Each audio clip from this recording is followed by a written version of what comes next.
Think about the last time you had to pitch a budget for a new initiative at work. Or, maybe you had to convince your family to take on a massive, super stressful renovation project. Oh, yeah, the absolute worst. Right. Now, I want you to imagine walking into that room and pitching an idea so wildly expensive and seemingly so impossible that the technology to actually pull it off hasn't even been invented yet. Like, it literally doesn't exist. Exactly. And to make matters worse, the people you are pitching to are already completely dead set against it. How do you walk into that hostile environment and just completely alter their perception of reality? I mean, it is the ultimate communications nightmare. When you're faced with a wall of opposition like that, the natural human instinct is to, compromise. Keep that down. Right. You soften the pitch. You ask for a fraction of the budget just to get, like, a pilot program off the ground. Or, quite frankly, you read the room and give up entirely. Honestly, I would definitely be tempted to just slowly back out of the room. But what if, instead of backing down, you doubled down? What if you told them the sheer, terrifying difficulty of the project was the exact reason they had to do it? Which is such a wild strategy. It really is. And welcome to today's deep dive. We are pulling from a fascinating stack of historical sources today, primarily digging into the archives and the Wikipedia pages surrounding John F. Kennedy's 1962 moon speech. Yeah, it's a speech almost everyone recognizes, or, well, at the very least, they know the cadence of that one famous sentence right in the middle of it. Okay, let's unpack this, because our mission today is to look way beyond those famous quotes. We want to dig into the sheer geopolitical panic that birthed this idea, the staggering price tag that almost killed it in its crib, and honestly, the absolute masterclass in psychological persuasion that convinced a totally skeptical nation to attempt the impossible. And to really understand the mechanics of what happened at Rice Stadium that day, we have to completely strip away the mythology. Because we have this collective cultural memory of the moon landing as this triumph of pure human curiosity, this noble, inevitable step in our evolution. Like we all just held hands and looked at the stars. Exactly. But the source material paints a very different picture. It was actually born out of a desperate, terrifying geopolitical deficit. Yeah, the context leading up to 1962 is basically everything. When JFK took office in January of 1961, the United States was undeniably losing the space race. Badly. Yeah, and not just by a narrow margin. The Soviet Union had successfully launched the first artificial satellite, Sputnik 1, almost 4 full years earlier. Which sent absolute shockwaves through the American political and military establishment. I mean, the implication wasn't just that the Soviets were good at science. Right. The implication was that if they could put a satellite in orbit over American cities, well, they could put a nuclear warhead in orbit over American cities. Which is terrifying. Totally. But the real tipping point, the moment of absolute existential panic, arrived in April of 1961. It was a massive 1-2 punch that spring. So on April 12th, 1961, the Russian cosmonaut Yuri Gagarin becomes the first man to orbit the Earth. And to put that in perspective for you, at that exact moment, the United States hadn't even managed to launch its first Project Mercury astronaut. Not even close. Right, and Project Mercury wasn't even attempting an orbit. They were just struggling to figure out how to do a 15-minute suborbital hop, basically shooting a guy up and letting him fall back down into the ocean. The gap in capability was just glaring. And then, literally 5 days after Gagarin orbits the globe, the disastrous Bay of Pigs fiasco happens in Cuba. Yeah. It was a failed, U.S.-backed invasion that completely embarrassed the administration on the global stage. American prestige wasn't just taking a hit, it was fundamentally in the gutter. So it's a PR nightmare on top of a military nightmare. Exactly. And Kennedy was convinced that there was an urgent political requirement for an achievement that could decisively demonstrate American superiority. It wasn't about the noble pursuit of science at that moment, it was about the optics of survival. Which explains why he tasked his vice president, Lyndon B. Johnson, who was heading the Space Council, to find literally any achievement that could put the U.S. back on top. And it feels like a very specific sports strategy to me. Oh, how so? Well, think about a football team down by 3 touchdowns with 2 minutes left in the fourth quarter. If you're the coach, you don't call a conservative running play. You don't throw short, safe passes. You're out of time. Right. You have to throw a wild Hail Mary deep into the end zone because playing by the standard rules just isn't going to close the gap in time. That is an excellent framework for understanding their decision. You have to change the rules of a game you are actively losing. Yeah. So Johnson immediately consulted with the new NASA administrator, James E. Webb, alongside rocket scientist Wernher von Braun, various military leaders, and major business executives. And Webb delivered a very hard truth. Which was? There was zero chance of beating the Russians to launching a space station. He wasn't even confident NASA could beat them to orbiting a man around the moon. Wow. So the finish lines for those milestones were already basically out of reach. Exactly. Webb concluded that the only viable finish line they could realistically aim to cross first was attempting to land a human being on the surface of the moon. Just jump straight to the hardest thing. Right. They needed a goal so incredibly difficult and requiring such a massive leap in non-existent technology that the Soviet Union's current head start simply wouldn't matter. They couldn't win the sprint, so they challenged the Soviets to a marathon on another celestial body. I love that. But proposing a marathon on the moon brings up a massive, hyper-pragmatic hurdle. Who is going to pay for this Hail Mary? And, how much is it actually going to cost? Yeah, this is where the reality check hits the administration like a freight train. Webb's estimate to achieve a lunar landing by the end of the 1970 decade was just staggering. He told the vice president it would require roughly $22 billion. Which, adjusting for inflation based on the sources, is the equivalent of about $176 billion today. It's just an astronomical amount of money. It is. I want you to imagine walking into a boardroom and asking for $176 billion to build a vehicle that actively defies the known limits of engineering. And I really want to push back on the sanitized history we are usually taught in school here. Oh, absolutely. We tend to remember the Apollo program as this beautifully unified American dream, like the whole country linked arms, looked up at the stars, and just cheered. But the sources show it was actually a highly controversial, near-failing budget item. Highly controversial is putting it mildly. I mean, when Kennedy went to Congress in May of 1961 to officially propose this end-of-the-decade goal, it did not magically sweep the nation. Not at all. In fact, an April 1961 Gallup poll indicated that a solid 58% of Americans were actively opposed to the idea. Wait, 58%. So a clear majority of the country looked at that price tag and essentially said, no, thank you. And the opposition wasn't just coming from the general public either. It was coming from heavy hitters across the political spectrum. You have former President Dwight D. Eisenhower, the former Supreme Allied commander who won World War II, bluntly declaring that spending that kind of money to reach the moon was, quote, just nuts. Because Eisenhower viewed it through a purely military and strategic lens. To him, dumping billions into a civilian PR stunt in space when there was a very real Cold War happening on the ground was a dangerous misallocation of funds. Right. That makes sense from his perspective. Yeah, and then you had influential figures like Senator Barry Goldwater arguing the civilian space program was pushing crucial military programs aside. And Senator William Proxmire feared a massive brain drain. Oh, interesting, like taking all the smart people away from other issues. Exactly. He argued that Apollo would suck all the top PhDs and scientists away from solving vital terrestrial problems and military research just to figure out how to put a flag in some lunar dust. What fascinates me is the timeline here. You have a budget on the chopping block, military generals calling the plan crazy, and a public that fundamentally does not see the return on investment. And then we fast forward to September 12, 1962. Right, the speech. Kennedy goes to Houston, Texas. And I don't think the location is an accident. Yes, they were building the new manned spacecraft center there, but Texas is also a massive stronghold of electoral votes and congressional power. Oh, it was highly strategic. If you want the federal checkbook opened, you need Southern Democrats on board.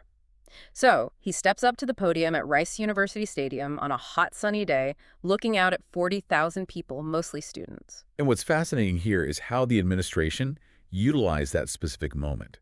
The speech was initially drafted by Kennedy's advisor and speechwriter, Ted Sorensen, but Kennedy made significant, calculated, handwritten edits to it right up until delivery. He was really fine-tuning it. He was. They knew they couldn't just throw out facts and figures. They had to change the audience's entire frame of reference. Okay, here's where it gets really interesting. Because the first rhetorical strategy he deploys relies heavily on cognitive psychology. He needs to create a profound sense of urgency, but he doesn't just yell about the Soviets. Right. He verbally compresses 50,000 years of human history into just 50 years. He tells the crowd that in this condensed timeline, humanity only developed penicillin television, and nuclear power last week. It's such a brilliant trick. It really is. And that if America's new spacecraft succeeds in reaching Venus, we will have literally reached the stars before midnight tonight. Yeah, by condensing history that way, he is brilliantly exploiting our natural recency bias. Explain that a bit more. Well, if you tell an audience that humanity took tens of thousands of years just to invent the wheel, then suddenly flying to the moon feels like a dangerous, unnatural anomaly. It feels too fast. Right, it feels reckless. Exactly. But if you frame the narrative so that rapid, mind-bending technological leaps are just the normal events of last week, suddenly going to the moon by midnight feels like the natural, unavoidable next step in the pattern. Oh, wow. Yeah, it imbues the audience with the feeling that rapid change is an unstoppable wave, and they must either ride it or be crushed by it. That is so smart. But the second strategy he uses is even more powerful, and it taps into the deep psychology of choice versus mandate. This is the core of it. Think about a brilliant manager pitching a brutal project to their team. If you tell an employee, you have to work weekends for the next year to build this incredibly hard thing because upper management mandates it, they are going to resent you. Oh, they will drag their feet every single step of the way. Exactly. But if you pitch it by saying, you are a brave pioneer and we are actively choosing to take on this massive hardship because it will prove our excellence, suddenly they rally behind it. And that is exactly what Kennedy engineered with the famous repetition. We choose to go to the moon. Not because they are easy, but because they are hard. It's so iconic. It is. He explicitly highlighted that this wasn't an obligation being forced upon them by the Cold War. It was an option the American people were electing to pursue. He framed it as a challenge that would serve to organize and measure the best of our energies and skills. He's literally telling them the hardship is the feature, not the bug. Precisely. And by doing that, he equates the desire to explore space with the pioneer spirit that has dominated American folklore since the nation's foundation. Tapping into that frontier mindset. Yeah, he isn't just selling a $22 billion science project anymore. He is selling a continuation of the core American identity.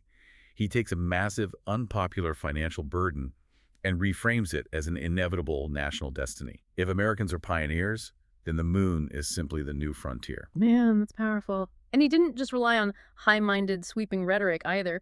There was a third strategy that grounded the whole thing, which was humor and hyper-local connection. Oh, the football joke. Yes. He actually hand-wrote a joke into the margin of the speech right before delivering it. After asking the crowd why we climb the highest mountain or why we fly the Atlantic, he asks them, why does Rice play Texas? Such a brilliant nod to the fierce college football rivalry between Rice University and the University of Texas. Which the crowd obviously loved. Oh, they went wild for it.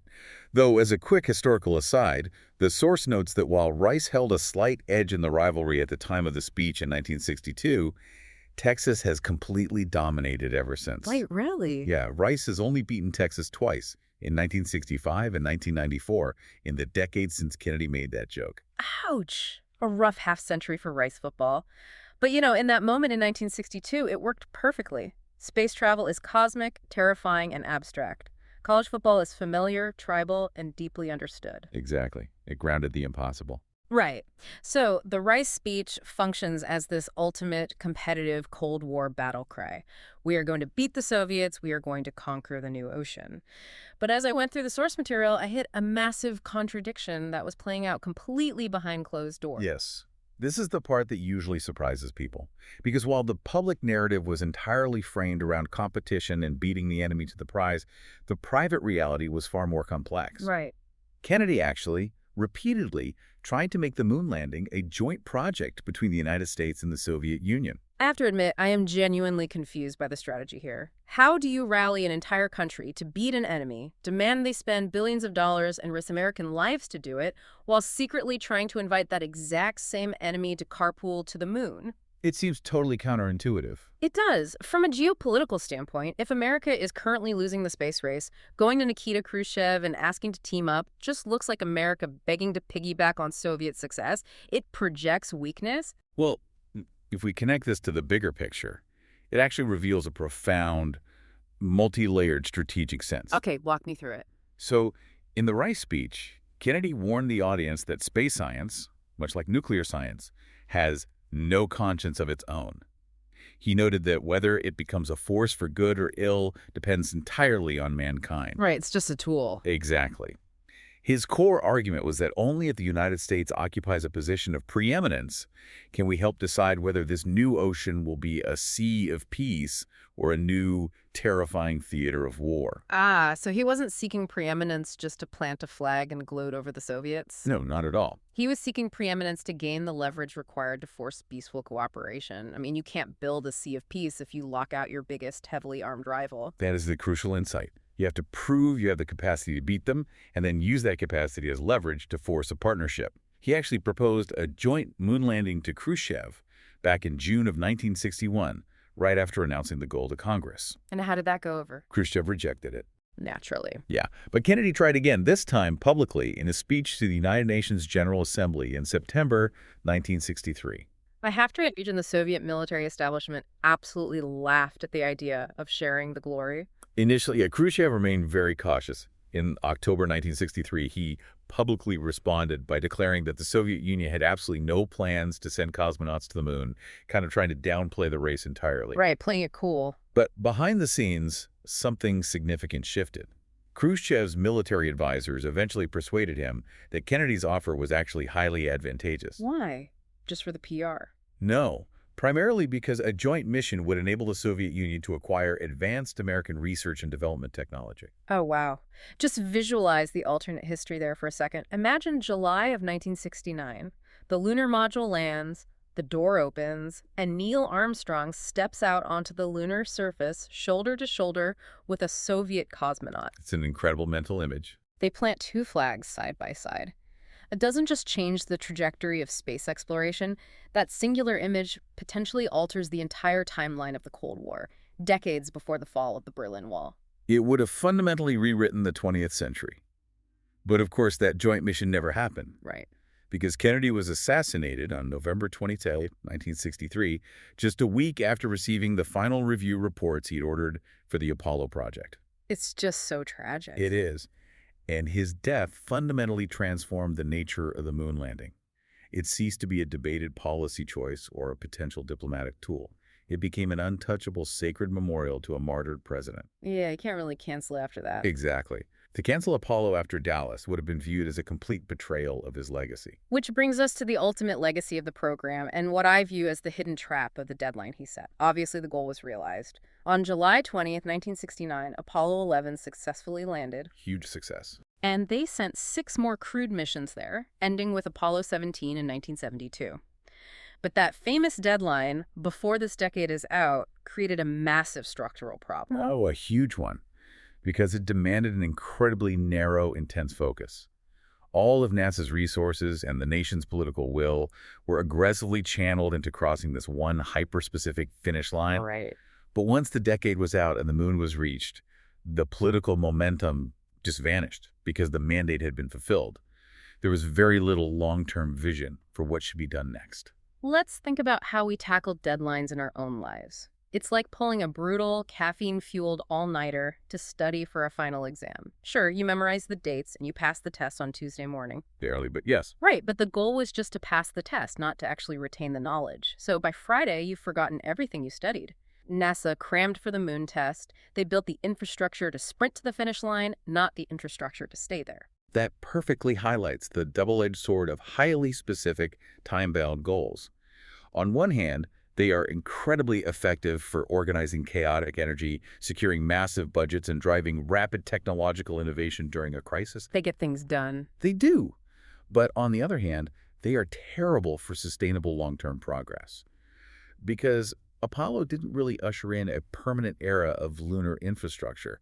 It was a brilliant series of flags and footprints, and then the subsequent planned missions were quietly canceled as the budget dried up. Yeah, the source material notes that the programs that followed, like the Space Shuttle and the International Space Station, they were incredible engineering feats, but they never quite captured the public imagination in the same way. Not even close. NASA continually struggled to realize broader visions with inadequate resources, even when later presidents like George H.W. Bush or George W. Bush proposed ambitious new exploration initiatives to return to the moon or go to Mars.